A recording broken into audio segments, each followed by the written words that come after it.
Hello everyone, welcome back to my channel. Please subscribe my channel. The velvet rope fell away, and a wave of sound. A mixture of cheers, frantic questions, and the relentless click of cameras engulfed him. Leo Thorne, star of the blockbuster Galaxy's Edge franchise, stepped onto the crimson carpet, his smile a practiced, gleaming thing. He waved, he posed, he exuded the easy charm that had made him a global phenomenon. An entertainment reporter, her microphone thrust forward like a lance, gushed about his performance. Leo nodded, offering a polished soundbite. Then, another voice, sharper, cut through the pleasantries. Leo, any thoughts on the recent comments from the Duchess of Sussex at the UN?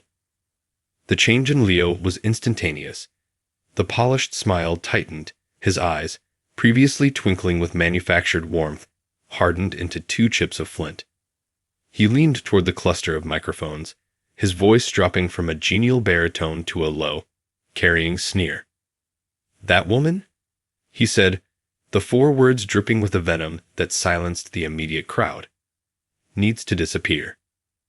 A beat of stunned silence was followed by a collective, sharp intake of breath. Then the uproar began. The shouted questions became a cacophony of disbelief. The camera flashes intensified, no longer capturing a movie star, but a controversy igniting in real time. Across the ocean, in a cozy California home where the scent of jasmine drifted through an open window, the phone began to ring. It was a friend, her voice tight with concern. "Have you seen it?" "Seen what?" she asked, her fingers stilling on the pages of a book she was reading to her son. "Leo Thorne. On the red carpet. He said something. About you." She felt a familiar coldness settle in her stomach, a feeling she knew all too well, but had hoped was receding into the past. She opened her laptop. The video was already at the top of every news feed. She watched it once, then twice, the words hanging in the digital air, ugly and final. "Needs to disappear." She closed the laptop. The room, once filled with soft light, now felt oppressive. The digital storm broke with hurricane force. Headlines screamed from every major outlet. Social media became a battleground. Hashtags condemning Leo were instantly created, shared by millions who saw his comment as a vicious, public attack on a woman who had consistently spoken about her struggles with mental health and the relentless press scrutiny. "Disgusting," wrote one public figure on a social media platform. "A new low for Hollywood misogyny.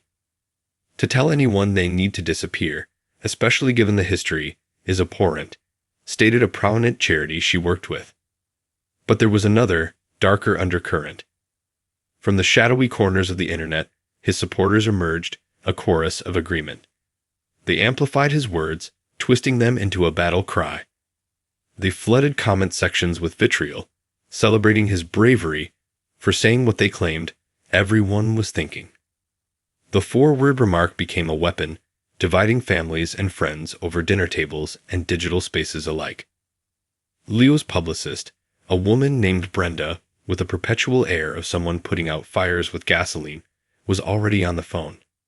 "We can spin this," she insisted, her voice crackling through Leo's car speakerphone as he was driven away from the chaos. "We say it was taken out of context. That you were talking about the media frenzy, not her personally." "They have the video, Brenda," Leo said, staring out the tinted window at the blurring city lights. "There is no context." "We create the context," she shot back. "We issue a statement. A non-apology. I regret that my words were misinterpreted. I have nothing but respect for blah, blah. The studio will back it. They have too much money in your next film." But the studio was already panicking. Emergency board meetings were convened.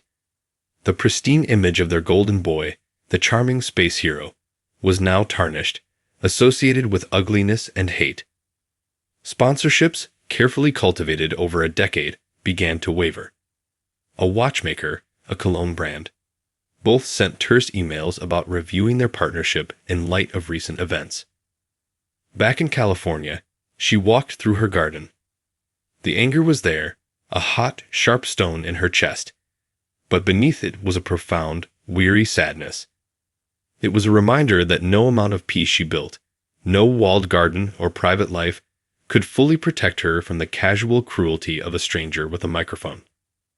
She thought of the letters she received from young women who saw her as a figure of resilience. She would not disappear. His words, meant to diminish, only solidified her purpose. Leo, meanwhile, sat in his sterile, modern apartment, the silence a stark contrast to the roar of the carpet. He scrolled through the headlines on his phone, each one a nail in the coffin of his reputation.